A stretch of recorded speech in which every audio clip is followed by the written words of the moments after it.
안녕하세요. 저는 몇 년 전 이혼을 하고 지금은 새로운 만남을 시작하게 된 30대의 평범한 남자입니다. 어쩌다 이 채널을 알게 되어 이렇게 제 이야기를 보내게 되었는데요. 이곳에서 사연들을 접해보니 저 같은 피해자들이 한둘이 아니라는 생각이 듭니다.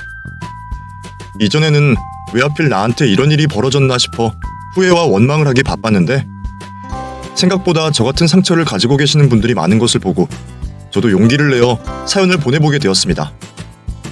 이런 일을 겪는 사람이 많아서는 안 되는 거지만 세상에는 남에게 쉽게 상처 주는 사람이 너무 많다 싶습니다. 저도 그런 일을 겪은 한 사람으로서 직접 제가 겪었던 그 일을 얘기해볼까 합니다.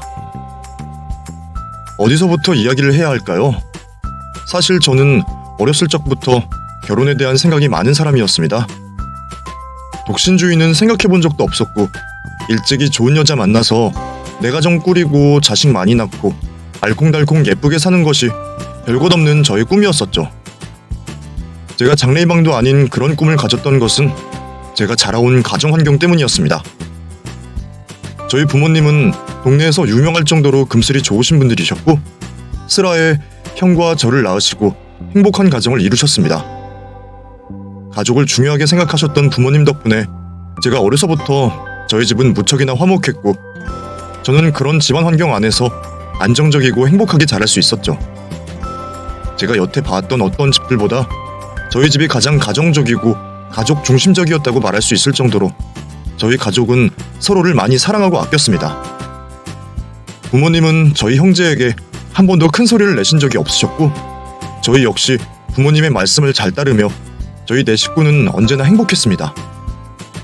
몇 살 차이 나지 않는 형과 저도 무척 우애가 좋았고 저희는 남들이 이상하게 여길 정도로 싸움 한 번 없이 친하게 지냈습니다. 형이 착해서 저를 괴롭히지 않은 것도 있겠지만 저도 그런 형을 좋아해서 항상 따라다니곤 했으니까요. 부모님도 저희 형제도 모두 사이가 좋은 덕에 저희 집은 늘 웃음이 떠나질 않았고 친구들과 약속은 뒤로 하더라도 가족들과의 약속은 언제나 지킬 정도로 서로에게 가족이 무엇보다 중요한 존재였습니다. 그런 저희 가족은 매년 가족여행도 빠지지 않고 떠나곤 했었고 그날도 저희 네 식구는 저희 형제의 방학을 맞아 가족여행을 떠나게 되었습니다.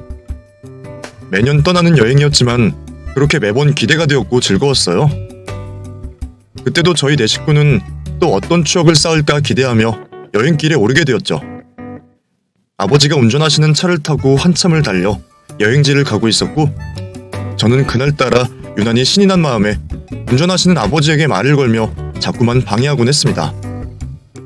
그리고 순식간에 사고가 벌어졌습니다. 한적했던 도로 위에 어디서 튀어나온 건지 알 수 없는 장애물이 놓여 있었고 그걸 피하시려다가 사고가 나고 말았습니다. 차는 몇 바퀴를 굴러 어딘가에 떨어지게 되었고 저 역시도 그 충격에 의식을 잃고 말았죠. 그리고 제가 몇 차례의 수술 끝에 일어났을 때에는 저희 부모님과 제 형이 더 이상 제 곁에 없었습니다. 이미 장례가 끝나 있었고 저는 혼자 중환자실에 누워 있었어요. 제게 가족의 사망 소식을 전하는 친척 어른의 말을 듣고도 저는 그 상황을 믿을 수가 없었습니다. 하지만 그게 전부 현실인 듯이 퇴원 후 돌아간 집은 먼지만 잔뜩 쌓인 빈집이었습니다. 당시 겨우 중학생이었던 저는 혼자 지내지 않고 친척에게 맡겨져 친척 어른 집에서 지내게 되었습니다. 어른들은 제가 어려서 거두어야 한다 생각하셨겠지만 제가 생각하기에는 차라리 혼자 있는 게 나았을까 싶기도 하네요. 어렸던 저는 사랑했던 가족들이 저만 두고 떠난 것을 믿을 수가 없었고 그 사고가 제 탓이라 생각했습니다. 그래서 어른들이 어쩌다 사고가 났냐고 물으셨을 때도 제가 아버지를 귀찮게 해서 사고가 난 거라 말을 했었죠.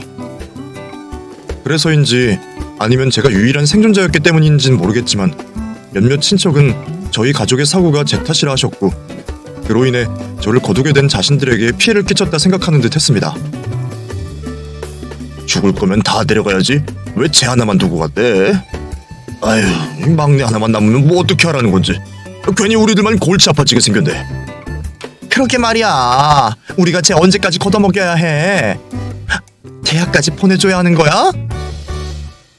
제 앞에 와서 대놓고 말을 하지 않아도 어른들끼리 쑥덕거리는 얘기는 제 귀에까지 들려왔고 그 나이쯤 되면 어른들이 무슨 생각을 하는지 저도 그 정도는 눈치를 챌 수 있었습니다. 저는 친척들의 동정과 저를 질타하는 어른들의 시선들을 견딜 수 없었고 그런 모습들에 점점 마음의 문을 닫기 시작했습니다. 가족들과 있을 때는 늘 밝고 긍정적이었지만 부모님과 형이 떠난 뒤로는 누구에게도 마음을 열지 못하고 혼자 고립되어 갈 수밖에 없었어요. 그나마 어린 시절부터 친하게 지내던 친구에게만 저의 솔직한 마음을 터놓고 지낼 수밖에 없었습니다. 유리는 어릴 적부터 같은 동네에서 지내던 여자아이였습니다. 딸이 없으신 저희 부모님이 유리를 예뻐하시며 저희 집에서 밥도 자주 먹곤 했었죠. 그래서 유리는 성별만 다르다 뿐이지 저희 오랜 단짝 친구나 다름없었습니다. 학교에서도 친구들은 사귀었지만 그 애들은 저희 가족 일이나 제 개인 사정까지 전부 알지는 못하니까요. 그래서 저는 유리에게만 제 얘기를 했고 유리와 많은 공감대를 형성하게 되었습니다. 유리 역시 아픔이 있는 친구였으니까요. 부모님이 이혼을 하시며 버림받았던 유리는 할머니와 지내고 있었습니다. 아마 그래서 저희 부모님이 유리를 더 챙기셨던 것 같아요. 유리네 할머니가 좋으신 분이라 유리도 의지할 곳이 전혀 없진 않았지만 그래도 할머니가 부모님의 빈자리를 전부 채워주실 수는 없으셨습니다. 그래서 제가 부모님을 잃은 후로는 유리와 동질감을 느끼며 저희는 결핍된 서로를 이해하고 의지하며 지냈습니다. 그때만 해도 유리는 참 착하고 순수했어요. 어떻게 보면 제가 조금이라도 마음을 빨리 열고 일상에 적응할 수 있었던 것이 유리 때문이었으니까요. 하지만 고등학교에 올라가며 유리가 점점 달라지기 시작했습니다. 제가 연락을 해도 잘 받지 않더니 언젠가부터 유리네 할머니가 유리가 이상한 친구들이랑 어울려 다닌다며 유리를 걱정하기 시작하셨죠. 탈선을 하는 친구를 보며 저는 유리를 선도해보려 많이 노력했지만 유리는 제 말을 들어주지 않았습니다. 그리고 학교에서 사고를 치던 유리는 결국 전학을 가며 이사를 가야 했습니다. 마지막에는 좋지 못했지만 이전까지 좋은 추억이 있었기에 저는 계속 연락을 하고 지내고 싶었지만 유리가 이사를 간 날 이후로 저와 연락이 끊기고 말았습니다. 그리고 저도 더 이상 마음을 터놓을 친구가 없어지게 되었죠. 그 후로 저도 대학을 무사히 졸업하고 회사원이 되었습니다. 마음 붙이기 힘들었던 친척집을 떠나 지금은 혼자 자취도 하고 있고 이전처럼 결혼 생각이 절실하지는 않아도 언젠가 제게 찾아올 좋은 인연을 기다리고 있었습니다. 하루빨리 행복해지고 싶다 생각하면서도 나 때문에 죽은 부모님과 형을 생각하면 제가 행복해지면 안 될 것 같기도 했어요. 그렇게 혼자 외로움을 달래며 지내던 어느 날 어릴 적 친구였던 유리가 저를 찾아왔습니다. 제 연락처를 어떻게 알았는지 제게 먼저 연락하여 만나자는 것을 보고 깜짝 놀랐습니다. 오랜만에 그 친구를 보려니 좋았던 기억밖에 떠오르지 않았고 저는 반가움에 곧장 달려가 그 친구를 만나게 되었죠. 와, 유리야, 너 정말 유리 맞아? 이게 대체 얼마만이야? 정말 오랜만이다, 현곤아. 잘 지냈어? 내가 너한테 얼마나 연락하려고 노력했는지 알아? 미안해. 나도 이사 간 뒤로 너한테 연락하기가 힘들었어. 너한테 미안했던 것도 많았고 나도 정신 차리고 잘 살고 싶어서. 그래서 지금은 잘 지내? 할머니는 잘 계시고? 얼마 전에 돌아가셨어. 나 때문에 너무 고생하셨잖아. 할머니 돌아가셨을 때 너 생각 많이 나더라. 그래서 옛날 친구들한테 물어물어서 너 연락처 알게 된 거야. 그 사이 유리네 할머니가 돌아가셨다는 말에 저는 마음이 아팠습니다. 그 친구가 상처도 많았고 할머니가 유일한 가족이었는데 서로 또다시 외톨이가 되었다 싶어서 저희는 그 후로 자주 만나게 되었죠. 저희는 만날 때마다 옛 추억을 떠올리며 대화를 나누었고 서로에게 가장 좋은 시절이었던 그때의 기억은 서로에 대한 감정으로 번졌습니다. 그리고 저희는 그렇게 연인이 되었어요. 저는 좋은 친구로 평생 가고 싶은 마음도 있었는데 제게 마음이 있다며 적극적으로 다가오는 유리 때문에 저희는 서로 외로운 사정을 달래주며 연애를 시작하게 되었습니다. 유리가 이렇게 적극적이었나 생각할 정도로 저에게 관심을 표현했고 제가 정말 좋다며 만나보자는 유리의 말에 저도 그 마음을 받아들이게 되었죠. 어차피 둘 다 서로의 사정을 뻔히 알고 당시에 많이 외롭다 보니 예전에 서로 의지했던 것처럼 많은 힘이 되고 기댈 곳이 되었습니다. 그렇게 좋은 친구에서 연인이 된 저희 두 사람은 결국 연애 끝에 결혼을 결심하게 되었고, 가족이 없던 저희는 단촐하게 식을 올리며 결혼을 하게 되었습니다. 어릴 적 상처도 많고 딱히 가족이 없던 저희가 서로에게 얼마나 의지가 되는 사이인지는 잘 아실 겁니다. 저도 내 편은 아내뿐이라 생각하며 아내에게 정신적으로 많이 의지했지만, 아내는 그걸 넘어서 애정결핍같이 제게 집착을 하는 부분이 있었습니다. 서로가 전부인 관계에서 어쩔 수 없는 것이라 생각하며 처음에는 그런 아내의 집착을 심각하게 생각하지 않았습니다. 처음 신혼생활을 할 때는 따로 약속을 잡지 않고 부부가 같이 보내는 것이 일상이었지만, 결혼 생활에 적응해가면서도 아내는 제가 자신과 함께 있어주기를 바랐죠. 제가 혼자 운동을 가는 것도 싫어했고 친구들을 만나거나 모임을 나가는 것도 이해하지 못했어요. 결혼했으면 나랑 같이 있어야지. 부부가 따로 행동할 거면 뭐하러 결혼을 했어? 그럼 같이 운동 가자. 내가 가르쳐줄게. 나는 운동하기 싫어. 그러니까 당신이 운동하지 말고 내 옆에 있어. 내가 혼자 있기 싫다는데 그렇게까지 해야겠어? 뭘 하던지 항상 같이 해야 한다 생각했고, 제가 회식 때문에 늦는 것도 이해하지 못해서 매번 제게 화를 내곤 했었습니다. 저도 최대한 아내를 위해 맞춰주고 싶었지만 사회생활까지 못하게 막는 아내를 보며 한숨이 나오기도 했어요. 하지만 제가 아내의 사정을 모르는 것도 아니고, 저 말고는 어디 갈 곳도 만날 사람도 없는 아내를 어떻게 모른 척할 수 있었겠어요. 그래서 저는 그런 아내를 충분히 이해하려 노력하며 아내 옆에 있어주기 위해 아는 것을 포기할 수밖에 없었습니다. 하지만 제가 아무리 노력한들 제 손에서 해결되지 못하는 일들도 있을 수밖에 없었습니다. 개인적인 약속이나 취미 생활은 제가 참으면 끝이었지만, 회사 생활은 위에서 시키는 대로 할 수밖에 없었으니까요. 회사에서 연차가 쌓이고 직급이 올라가게 된 저는 그만큼 책임감도 커질 수밖에 없었습니다. 일개 사원일 때는 눈치 봐가며 회식도 빠지고 야근도 미루고 했었지만, 부하 직원들을 챙겨야 하는 자리가 되어서는 더 이상 제 생각만 할 수 없었어요. 일이 많으면 후배들을 퇴근시키고라도 저는 남아서 일을 해야 했고, 중요한 출장이나 미팅은 전부 제가 직접 참여를 해야 했습니다. 일을 잘해서 문제인 건지 저는 회사에서 진행하던 프로젝트의 중심이 되었고, 제가 책임져야 할 일들이 많아지며 출장 역시 잦아지게 되었습니다. 이전까지는 이 핑계 저 핑계 대며 최대한 출장을 미루었던 저도 책임자가 된 이상 다른 핑계를 댈 수가 없었죠. 아내가 싫어할 것이 뻔했지만 저로서도 어쩔 수가 없는 일이었습니다. 결국 제가 출장 때문에 집을 비우는 일들이 많아지며 아내와 다툼이 잦아지게 되었습니다. 또 출장이야? 어떻게 그 회사는 출장을 그렇게 자주 보내? 그 회사에서 출장할 사람이 당신밖에 없어? 아니면 일하는 사람이 당신뿐이야? 내가 책임지잖아. 직원들만 보낼 수가 없어. 더 자주 가야 하는데 이것도 줄인 건데 일하는 것도 이해를 못 해줘? 정말 일하는 건 맞아? 일 핑계로 나 몰래 다른 짓 하려는 건 아니고. 뭐? 아무리 속상하다 그래도 어떻게 그런 말을 해? 내가 당신한테 얼마나 희생하는지 몰라? 희생? 당신은 날 위해 희생해서 그런 거야?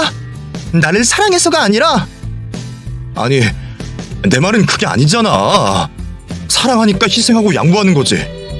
나도 당신 두고 출장 가기 싫어. 나라고 불편하게 밖에서 자고 싶겠어? 근데 일이라는 게 내가 하고 싶은 것만 할 수 없잖아. 당신이 자꾸 이러면 우리 서로 힘들기만 해.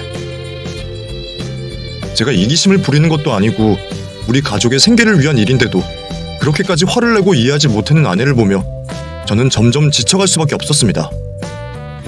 매번 말도 안 되는 억지를 부리는 아내와 싸우는 것도 지쳤고, 그러다 보니 이럴 거면 뭐하러 결혼을 했나 싶은 생각이 들더군요. 이혼까지 고민했던 그 와중에 아내에게서 갑작스러운 임신 소식을 듣게 되었습니다. 아이 소식을 들은 저는 이혼 생각을 접어두고 다시 마음을 다잡을 수밖에 없었죠. 저도 그때까지 아내를 사랑했고 아내도 아이를 키우면 많이 안정적이 될 거라 생각했습니다.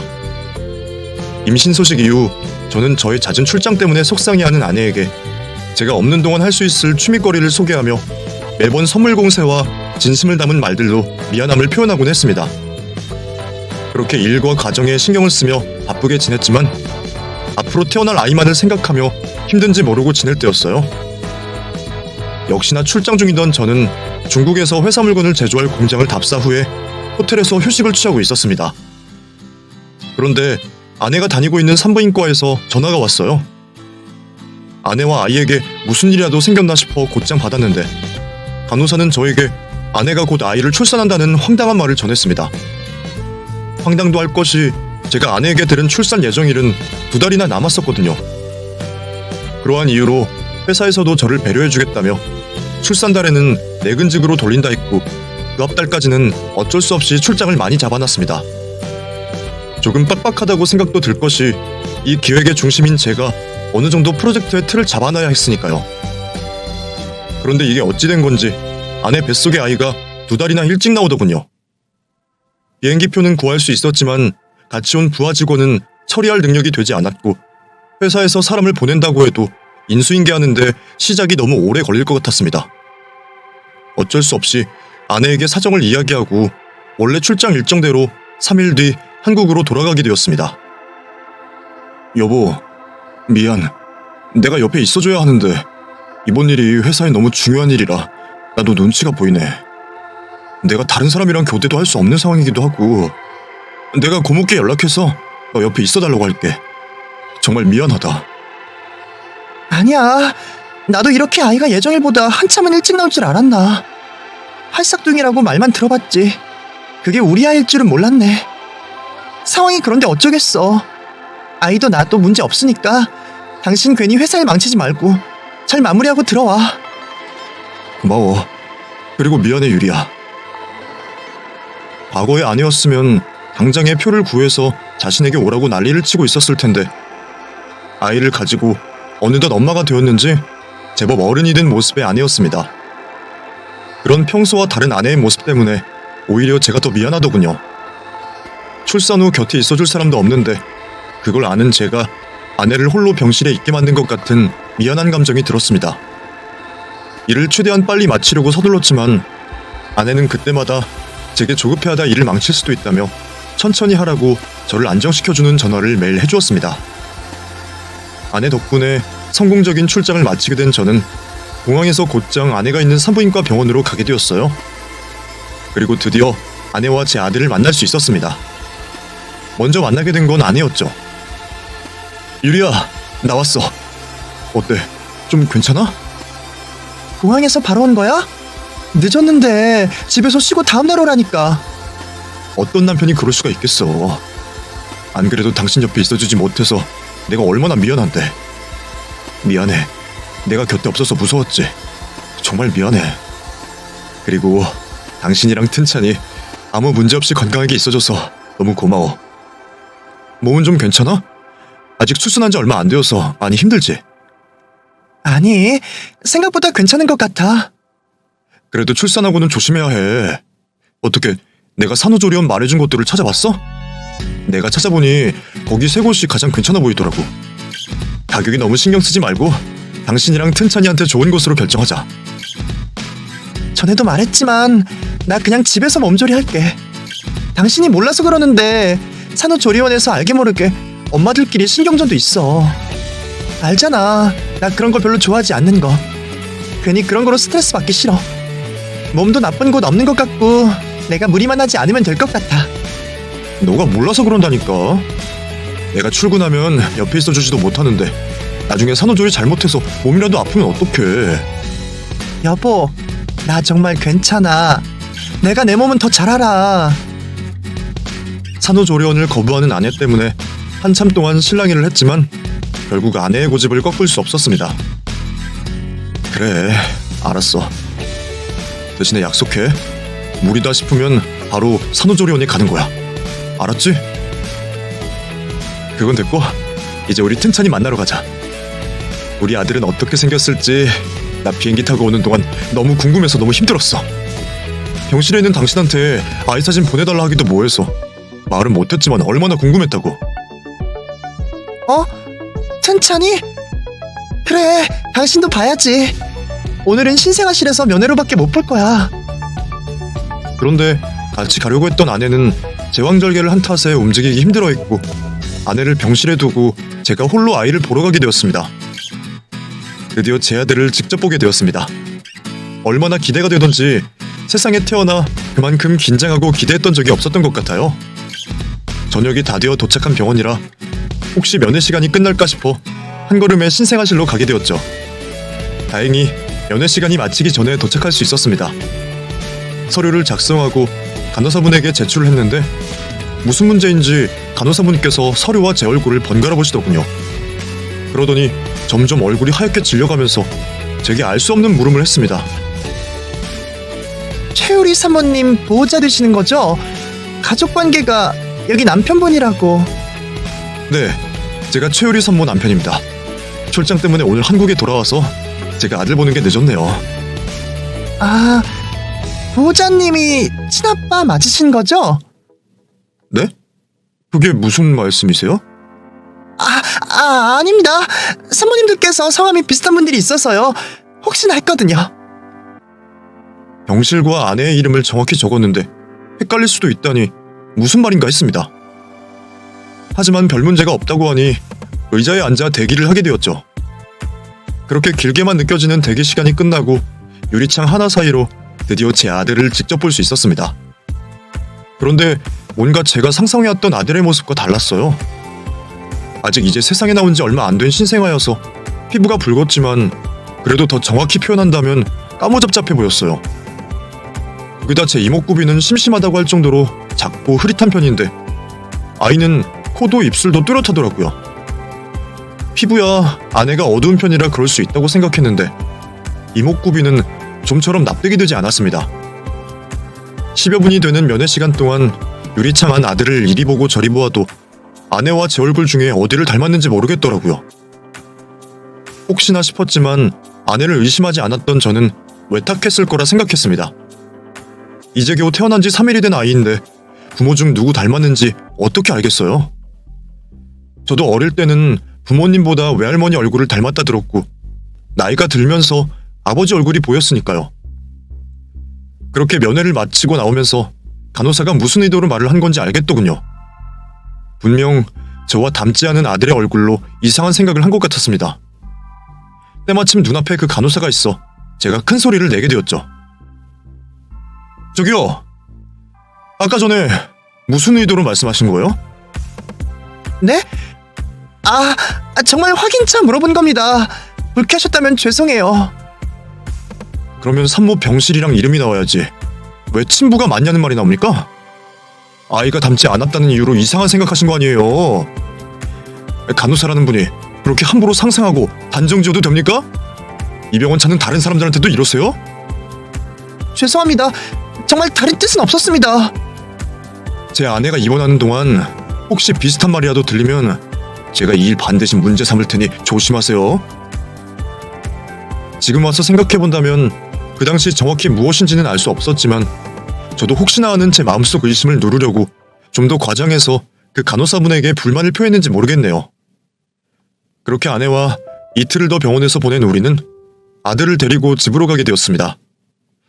주말 동안 내내 저에게 생긴 첫 아이를 지켜보는 걸로 온 시간을 보냈던 것 같네요. 이후 며칠간은 아침에는 아들과 힘들게 떨어지며 출근을 하고 출근해서는 집으로 돌아가는 퇴근 시간만 오매불망 기다리며 생활하게 되었습니다. 휴대폰 속 아이의 모습만 보아도 배가 불렀고 잠자는 시간이 아까울 만큼 아들 바라기가 되었죠. 그러다 제가 맡은 프로젝트 때문에 다시 출장이 잦아졌습니다.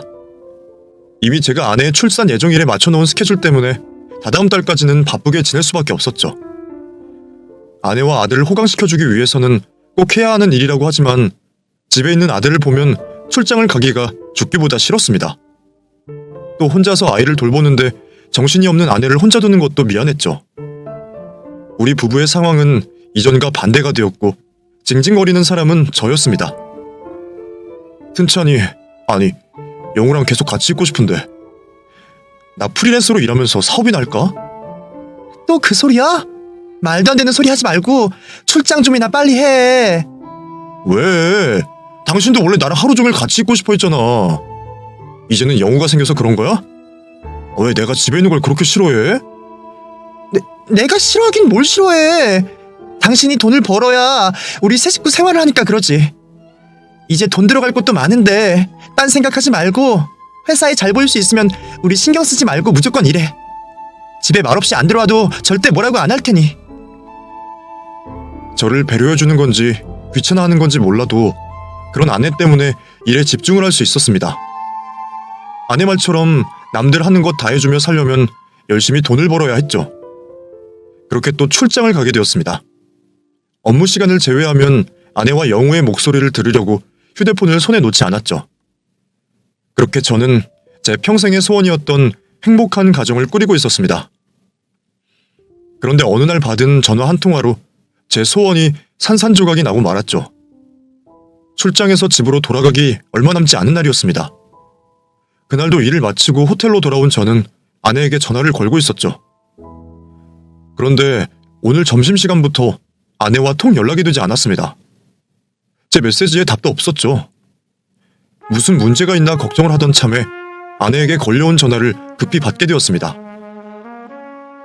뭐야? 왜 밤늦을 동안 전화를 받질 않아? 무슨 문제라도 있어? 여보, 우리 영우가 없어졌어. 어떡해? 뭐? 그게 지금 무슨 말이야? 아이가 없어졌다니. 어디서 없어졌는데? 어떻게 하다가 갓난아이가 없어진 건데? 아이 안고 장을 보고 오다가 땀이 너무 나잖아. 그게 다 영우한테 떨어지고, 그래서 벤치에 아이랑 함께 짐들을 두고 세수를 하고 오니까 없어진 거야. 짐은 그대로인데 영우만 없어졌어. 아무래도 누가 데리고 간 것 같아. 뭐? 당신 정신이 있는 거야? 애를 거기다 놓고 가면 어떡해? 그래서 경찰에는 뭐래? 거기 주변에 있던 사람들에게 물어보러 다니고 동네 돌아다니다 보니 아직 연락을 못했어. 이 사람이 정말. 당장 경찰에 먼저 신고부터 해. 그리고 내가 곧장 올라갈게. 너무 급한 상황이라 집으로 가면서 회사에 사정을 말하게 되었습니다. 그 순간은 회사고 나발이고 아이를 찾는 게 가장 중요했으니 말이죠. 도착하여 망연자실해 하고 있는 아내에게 전후 사정을 다시 한번 물어봤어요. 하지만 아이를 잃어버린 충격 때문인지 정확하게 대답을 하지 못하더군요. 아내가 말한 곳으로 경찰과 가서 주위를 둘러봤지만 하필 그곳에는 CCTV마저 있지 않았습니다. 주변에 있는 다른 CCTV와 혹시 모를 목격자를 찾아 경찰들과 동네를 돌아다니기 시작했죠. 영우 부모님들께서는 집으로 돌아가시는 게 나을 것 같습니다. 워낙 어린 아기라 바로 실종이 아닌 납치 사건으로 되어서 목격자 확인도 하고 있고 수사도 하고 있으니까요. 혹시 범인이 요구사항을 전하러 집으로 전화가 올지도 모르니 집에 가 계시죠. 8, 90년대도 아니고 납치라니 도대체 이게 무슨 일인가 싶었습니다. 아내를 탓하고 싶었지만 경찰에게 상황을 말하면서도 몇 번이고 쓰러졌던 아내를 더 몰아붙일 수가 없었어요.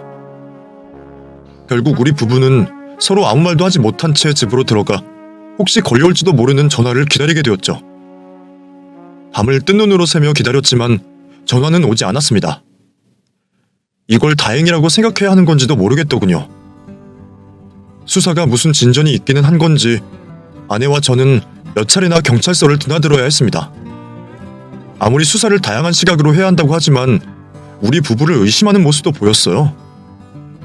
피해자 가족에서 용의자로 몰리는 게 싫어서 집이든 휴대폰이든 원하는 대로 몇 번이고 수사를 하게 해주었습니다. 그 과정에서 아내는 이번에도 몇 차례 혼절을 했어요. 해도 너무하다 싶었습니다. 아이를 자신의 실수로 잃어버렸다고 자책하고 있는 아이 엄마에게까지 의심의 눈초리를 보여야 하는 건지, 또 실신을 한 후에도 굳이 조사를 해야 하는 건지 말이죠. 그렇게 무의미한 시간이 흘러갔고 어디에서도 아들 영우의 소식을 들을 수는 없었습니다. 그때 저에게 영우 납치 사건을 맡고 있던 형사분께서 연락이 오셨어요. 저 영우 아버님, 몇 가지 말씀드릴 게 있습니다. 곧 알게 되실 거지만 미리 알고 계셔야 할 것 같아서요. 우선 영우 찾았습니다. 지금 저희 쪽에서 영우가 있는 곳으로 가고 있어요. 다행히 아이는 아무런 문제가 없는 것 같습니다. 정말이죠? 저희 영우 찾았어요? 감사합니다. 형사님, 정말 감사합니다. 우리 영호 데려간 사람들, 그 사람들은 누구예요? 그게 저도 이런 말씀을 드리는 게 조심스럽지만 아내분께서 영호를 유기한 것 같습니다. 곧 집으로 저희 형사들이 찾아갈 텐데 아내분께서 용의자 신분으로 바뀌어 조사를 받을 겁니다. 아니, 그게 무슨 말입니까? 저희 아내가 아들을 유기하다니요? 뭘 단단히 잘못하시는 것 같은데. 아니요, 저희가 증거를 모두 확보해놨습니다. 사실 그래서 남편분께서도 조사를 받았던 거고요. 단독 범행 같은데 미리 아시고 계셔야 할 것 같아 연락드렸습니다. 무슨 말도 안 되는 소리인지 되물으려고 하는 순간 전화통화 내용처럼 형사들이 집 앞으로 와 있었습니다. 받아들일 수 없던 저는 형사들을 말려도 보았지만 영장을 내민 형사들과 이에 아무런 말 없이 고개를 푹 숙이고 순순히 체포되는 아내를 보고 그제서야 사실임을 알게 되었습니다. 이후 사건 담당 형사분께 사건의 전말을 알게 되었죠. 아니, 아내가 절 언제부터 속여왔는지 알게 되었습니다. 우선 영호는 제 아이가 아니었습니다. 신생아 면회를 처음 간 날 간호사가 의심을 했던 것처럼 말이죠. 제가 잦은 출장을 떠나며 외로웠던 아내는 여러 남자들과 집 안과 밖에서 만남을 가져왔다고 합니다. 그러다 데이트 앱으로 만나게 된 외국인과 잠자리에서 실수를 하게 된 것이었죠. 그날의 실수로 임신을 하게 된 아내는 자신이 임신을 하게 된 날부터 저를 속이기로 했고 저의 아들인 것처럼 저를 속여왔던 겁니다. 하지만 자신이 바랬던 것과 달리 아이는 시간이 지날수록 혼혈의 유전적 특성이 뚜렷해졌고 더는 숨길 수 없다고 생각했나 봅니다. 아이가 좀 더 자라게 되면 제가 그 모습을 보고 분명 의심할 거라고 생각한 거죠. 그래서 아이를 버리는 계획을 하게 되었고 그 때문에 제가 집에 머물러 있기보다는 계속해서 밖에 나가 있기를 바랬던 거고요. 아침 회사 일로 바빴던 제 출장 때문에 아내는 계획을 실행할 수 있었고 치밀하게 사전조사를 한 끝에 한적하고 CCTV가 없는 놀이터에서 범행을 하게 된 겁니다. 아이를 찾는 척하며 시간차를 두었던 아내는 자신의 옷까지 갈아입으며 혹시 모를 상황을 대비했고 아이를 범행 장소와 멀리 떨어진 곳에 유기하고 와서는 아이를 잃은 엄마인 척 연기를 하고 있었던 거죠. 완전 범죄가 될 수 있었으나 계절에 맞지 않는 옷을 입고 수상한 행적을 보이는 여자의 모습이 찍힌 블랙박스를 경찰이 찾게 되었고 이를 수사하다 아내의 얼굴이 드러나 결국 유력한 용의자로 의심받게 된 거죠. 그리고 이전 아내가 경찰의 수사를 받으면서 혼절했던 것도 모두 자신이 불리한 내용을 피하기 위한 쇼였다고 하네요. 그나마 다행인 것은 아내가 아이를 유기한 곳이 한 교회의 베이비박스여서 발견이 된 순간부터 지금까지 안전하게 보호를 받고 있다는 거였습니다. 형사에게 사실을 직접 듣고도 쉽사리 이해가 가지 않았어요. 어린 시절 아내는 절대 그런 짓을 할 아이가 아니었는데 어쩌다 이 지경까지 된 건지 말이죠. 그러다 형사분의 배려로 아내와 면회를 할 수 있게 되었습니다. 제가 방에 들어오고도 아내는 한참 동안 고개를 들지 못했습니다. 아무런 말도 하지 않는 아내에게 제가 먼저 말을 꺼내게 되었죠. 도대체 뭐가 잘못된 거니? 어떻게 하면 사람이 되어서 그런 짓까지 할 수가 있어? 나를 속일 때마다 영원히 들키지 않을 거라고 생각한 거야? 내가 무슨 할 말이 있겠어. 죄를 지어서 잡혀온 마당에. 미안해. 누가 당신 입에서 미안하다는 말 듣고 싶다고 했어? 왜 그랬냐고. 도대체 왜? 내가 당신에게 뭘 잘못했다고. 그리고 영호 그 작은 아이는 뭘 잘못했는데.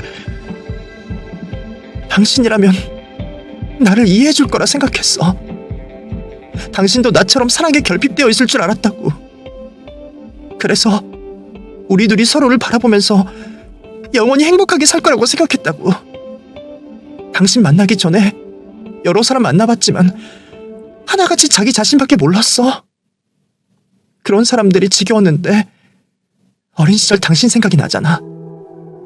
당신이라면, 나와 같은 아픔이 있는 당신이라면 나처럼 애정을 갈구하지 않을까 했다고. 그런데 결국 당신도 당신이 먼저였잖아. 이런 말까지 하기 싫었는데 당신이 그러지만 않았어도 이런 일은 없었어. 당신에게도 책임이 있다고. 당신 정상이 아니었구나. 당신 치료를 받아야 하는 사람이야. 보통 사람들 모두 이렇게 살아. 가족의 행복을 위해 각자의 자리에서 노력하면서 산다고. 그리고 설령 상대의 애정을 갈구한다고 하더라도 지킬 건 지키는 선에서 요구를 하지, 당신처럼 상대방 배려도 하지 않고 살지 않는다고. 더는 말해봐야 시간 낭비일 뿐이야. 당신이 교도소에 있든 집행유예로 풀려나든 이혼 소송 준비해야 할 거야. 이만 가볼게. 여보, 가지마. 내가 잘못했어. 내가 지금 이렇게 있는 게 너무 힘들어서 마음에도 없는 말을 한 거야. 제발 나 버리지 마. 앞으로 당신이 하라는 대로 할 테니 제발 떠나지 마. 아내에게 더 이상 이전의 모습을 찾을 수가 없었습니다. 아내의 말처럼 비슷한 환경에서 자라왔는데 왜 저렇게 사람이 변한 건지 알 수가 없었습니다. 아직까지 자신이 무엇을 잘못했는지 죄를 뉘우치지 못하는 아내를 보자 저는 이 관계를 이어나갈 수 없다고 생각했어요. 정신적으로 아픈 아내를 외면하고 이혼 결정을 하는 제가 매정해 보일 수도 있겠지만 어쩔 수가 없었습니다. 언제부터 아팠는지 모르는 아내가 치료를 받는다고 하더라도 좋아질 거라는 확신을 할 수 없을 뿐더러 또 그 치료가 얼마나 걸리게 될지 몰랐습니다. 이후 아이에게 다행인지 모르겠지만 아내는 교도소를 가지 않고 집행유예로 풀려나게 되었습니다. 이유는 이러했어요. 치밀한 사전 계획하에 혼외 자식을 유기한 점은 인정되었으나 불우한 과거로 정신적인 치료가 필요한 점과 함께 아이가 구호받을 수 있는 교회 베이비박스에 유기한 점이 인정되었기 때문이라 했습니다. 피해자 중 한 명인 제 입장에서는 납득을 할 수 없었지만 제가 어쩌겠습니까? 받아들일 수밖에 없었죠. 그리고 저도 결국 아내와 이혼 소송 끝에 승소하게 되었죠. 웬만하면 합의 이혼으로 해서 홀로 아이를 키워야 하는 아내에게 부담을 주고 싶지 않았지만 끝까지 이혼을 거부하는 아내 때문에 어쩔 수 없는 선택을 해야 했네요. 아내와 이혼 후 저는 매일 악몽을 꾸었습니다. 그리고 제가 살고 있는 현실이 모두 허상 같기도 했죠. 그러한 탓에 회사까지 쉬게 되며 요양을 하게 된 저는 한동안 인간 사회와 도시를 떠나 자연의 품에서 지냈습니다. 다시 사회로 나오는 데까지 많은 시간이 걸렸지만 지금은 이전과 같이 정신적으로 많이 회복되었고요. 그리고 사람에게 받은 상처는 사람으로 잊는다는 말처럼 지금은 올바른 가치관을 가진 여성과 만남을 이어가고 있어요. 자연에서 지내며 만나게 된 사람인데 그곳에서 지내는 기간 동안 이 사람에게 많은 도움을 받고 살았습니다. 그래서 이 사람을 따라 정착을 하여 남은 제 평생을 살아가겠다는 계획을 하고 있어요. 결핍. 이번 일을 겪으면서 그 결핍이라는 것이 얼마나 무서운 것인 줄 알게 되었습니다. 자연에 들어와서 보니 저에게도 제가 모르고 있던 결핍들이 하나둘씩 보이더군요. 저뿐만 아니라 사람들 모두에게 조금씩은 있는 당연한 소리겠지만요. 누군가에게는 돈, 누군가에게는 건강, 또 애정, 명예 등등. 하지만 모든 걸 비우며 자연에서 지내다 보니 부족함을 채우는 결핍의 상태보다 그 결핍을 똑바로 쳐다보고 더 비울 줄 아는 정리가 중요하다는 것을 알게 되었습니다. 평생 제가 한 말을 지킬 수 있을지 모르겠지만 앞으로 부족한 것을 채우려 발버둥 치지 않는 마음의 자세로 평생을 살아가려고 합니다. 그럼 여러분들도 항상 자신의 내면을 거짓 없이 마주하시길 바라고 넘치는 것보다 부족함의 미덕을 가지셨으면 좋겠습니다.